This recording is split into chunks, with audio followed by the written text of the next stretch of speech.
Welcome back to my channel. Previous TS TET paper 2022ది తెలుగు మనం important questions and answers చూద్దాం. ఇప్పుడు first question, Chomsky ప్రతిపాదించిన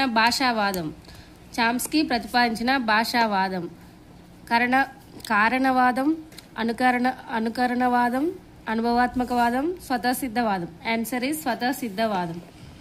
నిర్మాణాత్మక మూల్యాంకనానికి చెందిన సాధనాలు. ఆన్సర్ 4. నగరగీతం అనే పాఠ్యాంశం ద్వారా కవి ఏం చెప్పదలుచుకున్నాడు? ఈ ప్రశ్నకు జవాబు రాయడం ఏ భాషా సామర్థ్యానికి చెందినది అవుతుంది? నగరగీతం అనే పాఠ్యాంశం ద్వారా కవి ఏం చెప్పదలుచుకున్నాడు?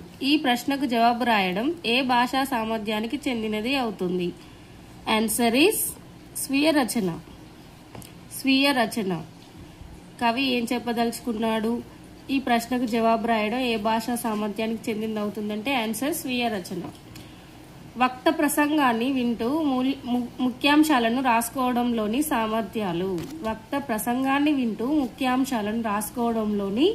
సామర్థ్యాలు. వినడం, రాసుకోవడం. నెక్స్ట్ క్వశ్చన్, పాఠ్యాంశ బోధన యొక్క ప్రధాన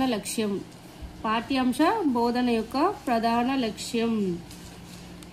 ఆన్సర్ ఇస్ భాషా సామర్థ్యాలు సాధించడం. నెక్స్ట్ క్వశ్చన్, పారాగ్రాఫ్ ఇచ్చారు. నెక్స్ట్, ఇది ప్రీవియస్ 2022ది క్వశ్చన్ పేపర్. ఇది అందులో పారాగ్రాఫ్ ఇచ్చారు. ఏమని ఇచ్చారు? పేరాను చదవండి. పేరా ఆధారంగా ఇవ్వబడిన ప్రశ్నలకు సరైన జవాబులను గుర్తించండి. జానపదం అంటే పల్లెటూరు, జనపదాలలో ఉండేవారు జానపదులు పాడే పాటలు లేదా గేయాలను జానపద గేయాలు అంటారు. వీటిని ఆంగ్లంలో ఫోక్ సాంగ్స్ అంటారు. ఉత్తర భారతదేశంలో జానపద గేయాలను లోక్ గీత్ లేదా లోక్ సాహిత్యం అంటారు. జానపద సాహిత్యం సమిష్టి సంపద, శిష్ట సాహిత్యం వలె కాకుండా జానపద సాహిత్యం పలువురి చేతిలో పెరగడం దాని మొదటి లక్షణంగా చెప్పవచ్చు. గేయ రచన కాలం స్పష్టంగా ఉండకపోవడం మరో లక్షణం.